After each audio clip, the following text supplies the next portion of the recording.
Bwana Mama Dangote pamoja na Khadija Kopa wamekutana kwa mara nyingine, japo kumekuwa na migogoro mingi ambayo imekuwa ikitokea, watu wengi kuweza kuzungumza kwamba Mama Dangote na Khadija Kopa hawako sawa, lakini kila kitu kimeweza kuwa sawa na wameweza kufunguka vitu vingi zaidi. Tumeweza kuona mama mzazi wa Zuchu aliweza kuongea vitu vingi na kusema kwamba Zuchu tayari mjamzito, lakini pia tumeweza kuona hawa watu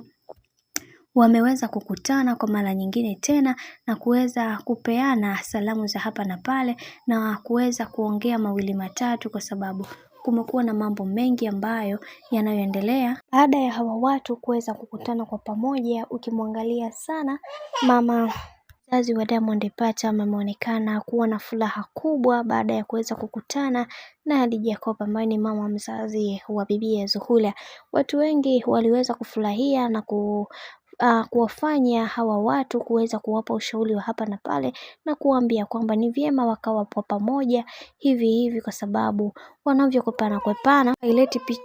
picha nzuri. Lakini tumeweza kuona hawa watu kwa kipindi hiki wana ukaribu wa hali ya juu, jambo ambalo limewafurahisha watu wengi na kuwaombea sana kuweza kuwafanya wawe na amani na furaha katika familia zao, kwa sababu hichi ndio kitu pekee ambacho wanachotaka mashabiki. Na wengi wao waliweza kuzungumza mengi na kusema kwamba kwa hiki kinachoendelea sasa, wacha tuone mwisho wake itakuwaje, kwa sababu kila mtu anatamani kuweza kuona hawa watu wakiwa na amani na furaha katika maisha yao. Na wengi wao waliweza kuzungumza mengi na kusema kwamba kwa hiki ambacho kinachoendelea sasa, wacha tuone mwisho wake itakuwaje, kwa sababu Mama Dangote ni mtu ambaye ana makasiriko mara zote, lakini kwa hiki kinachoendelea wacha tuone mwisho wake itakuwaje. Bwana, mambo ni mengi, mimi namba nikusii, kama ndo mara kwa kwanza basi usisahau kusubscribe, kulike, kushare pamoja na kucomment.